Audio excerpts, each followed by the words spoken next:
Des del 1834, que es va construir la primera plaça de Barcelona, la plaça del Torín, a la Barceloneta, 3 places de toros alhora i 2 places de primera categoria. I s'omplien els dijous, els dissabte i el diumenge. Que ara, suposadament, i dic suposadament, la societat catalana no vol toros, doncs que no vulgui. Quan hi ha un bon cartel, s'omple i no troba ningú una entrada per entrar. Però que es negui la realitat i que es faci una història ficció dient que això no és català, jo sí que accepto el debat de dir català o espanyol és una bestiesa per vostè. Evidentment estic absolutament en contra. Però dir que no és català és la negació d'una realitat històrica i això, de totes maneres, ja estem tan acostumats que el que no cap en el cap del suposat nacionalisme s'inventa una història extraoficial, doncs bueno... Sí, senyor Tibó, té la paraula. Senyor Tibó, es igual, la nacionalidad es absolutamente igual. Ha fet un discurs històric o històric al seu territori. No, té raó, m'he documentat i la data que no, però té raó, que no té raó en el sentit que el que ha dit de posició històrica és que darrere d'aquesta cultura venien els immigrants, que venien del sud. Que no, senyor, que és fals. Deixa'm acabar. Al final del segle XIX no hi havia immigració. No li deixo acabar, està mentint vostè. Da igual, estamos en el siglo XXI. Ara parlem de combatre l'armament de cada una de les capes que volen atacar. Primer, el tema històric, vostè sap molt bé que el procés d'immigració ha reforçat la situació. Ha reforçat. No, senyor. Les places de Barcelona s'omplien abans dels anys 60. Tibó està dient, està ja començant a insinuar que la immigració és la que ha recolzat només els toros? No, han reforçat. El senyor Joan Manuel Serrat és un immigrant català? És fill d'un immigrant. És fill. Vostè no és un immigrant. Vostè va néixer allà.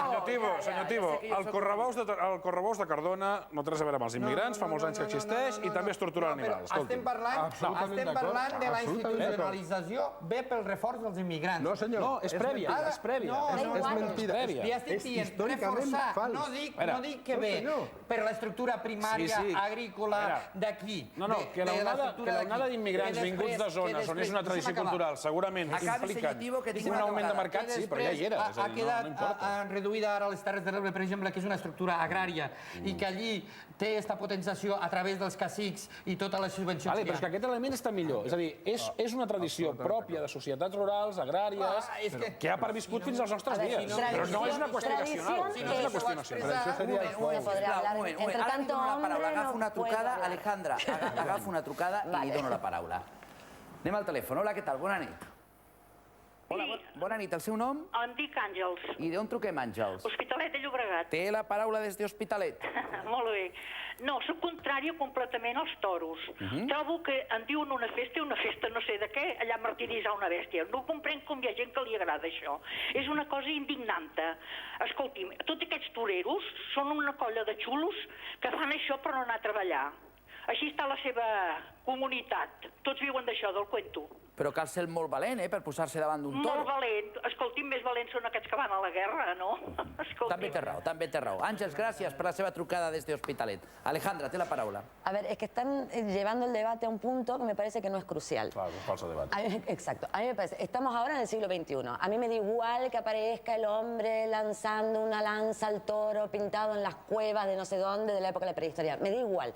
Estamos en el siglo XXI. Me da igual si lo quieren llamar tradición o cultura. Existen cantidad de expresiones tradicionales y culturales que son crueles en todo el mundo. Un moment, tradició sí, cultura no, Cultura no. No, pero tradició sí. Pero a nivel cultural tenemos artistas modernos que hoy en día han hecho, por ejemplo, tenemos el caso de Abacú, que es un tío de Costa Rica, que no tuvo mejor idea que poner en de exposición un perro vivo para que se muriera de hambre durante la exposición hasta que murió, mientras la gente comía los canapés paseándose por delante del perro. ¿Vale? La barbàrie nunca es cultura. Exacto, pero está englobado dentro del término arte, cultura y tal. Los toros no. La tauromaquia sí. La tauromaquia no és cap barbàrie. Perdó, però és que aquí no hi ha un pensament únic, és que el segle XXI permet moltes sensibilitats i parlem del segle XXI. I parlem de la legalitat i de la eticitat de la festa dels toros. No me puede hablar de sensibilidad cuando usted no puede ver la sensibilidad del animal. La que no pot reclamar el monopoli de la sensibilitat és vostè. No tengo el monopolio, però reconozca que el animal sufre, que el animal... Parlem del sofriment. Si vol parlar, parlem del patiment del toro. Pero no me saque el informe de Hillera, por favor. Es el único. ¿Sabe por qué? Porque no salió en la revista Science ni la Nature. Semejante descubrimiento en Mundo Toro y en 6 Toros 6. No, señor. No, señor, que vengo del mundo científico i no me diga... De quin món científic ve vostè? No, però és que hi ha un tema molt clar. L'informe del doctor Higuera és un informe purament... Perdó, avui per avui, aquest senyor és el director del Departament de Fisiologia Animal de la Universitat de Madrid. I què diu aquest director? Vol dir que té un record... Que no sufre, que libera endorfinas, que se muere a gusto. Perdó. Senyor Tibo, no es fiqui allà on dia. Un moment, Alejandra, a veure, hi ha gent... És l'únic informe científic. Un moment. Hi ha gent que està mirant el programa en aquest moment i potser desconeix aquesta informació. M'agradaria que digués què és el que diu. Per fer-ho de manera molt resumida, en tot cas, no s'ha publicat perquè es publica aquest mes de juny. ¿En qué revista? A Science.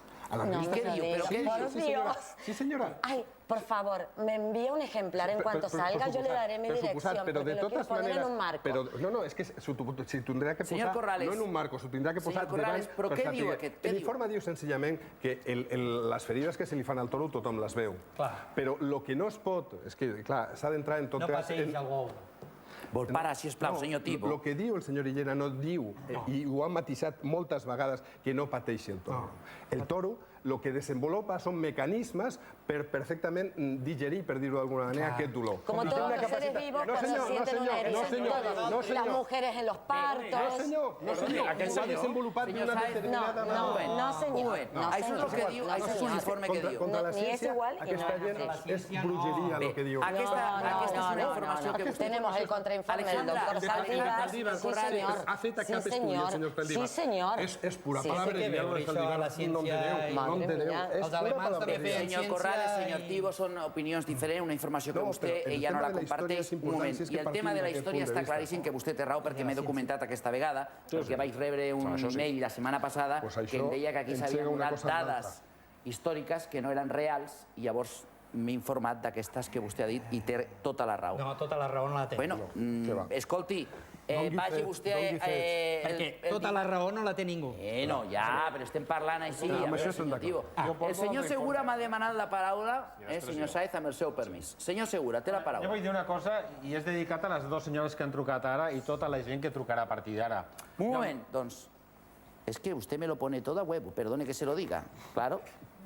Agafa una trucada, si està parlant de les trucades... Després podrà parlar, no? Sí, clar, però provoca. Vostè me recorda que tinc el telèfon, dic, un moment, ja agafo el Quan acabi telèfon. aquest senyor em deixes... Ja li donaré la paraula, senyor advocat. Ja li donaré la paraula, senyor advocat. Ha tingut molts problemes aquesta setmana, eh? Jo? Sí, Què eh? refereix? Bueno, que ha tingut molt treball, eh? Ah, sí. Sí, és que clar, la justícia va tan malament. Sí, va tan malament. Bé, anem a agafar una trucada, perquè la justícia sí que és un patiment. Jo ja no sé si és més que una cursa de braus. Anem a agafar una trucada. Hola, què tal? Bona nit. Hola, bona nit. Sí, Hola, bona nit. ¿El seu nom?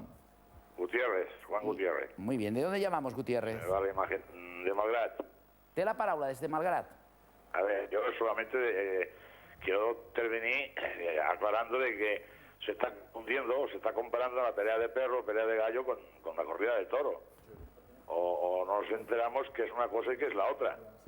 No es lo mismo poner dos perros a pelear, que los animales se tienen que matar, se tienen que cortar la cabeza, a poner un toro que lo único que hace es belleza. Yo creo que estoy de acuerdo con lo que dice belleza, porque el toro vive, creo que vive en el campo, vive totalmente en libertad, para cuando llegue su momento defenderse. Entonces yo no entiendo cómo la gente cree que el toro es maltratado, o no entendemos mucho de toro, o alguna cosa rara hay. ¿Usted cree, un moment, señor Sáez, un moment, sisplau. ¿Usted cree que una corrida de toros es arte, que no se tendría que prohibir? Hombre, por supuesto que no. ¿Por qué? Porque se le tiene que quitar la vida a este animal durante 4 años, que vive totalmente en total libertad, comiendo y engordando solamente para la corrida. Molt bé, gràcies. Un moment, sisplau. Gràcies per la seva... Un moment, sisplau. Senyor Tibo. És que em falta l'aigua que li he dit abans, que ja sabia jo que em quedaria com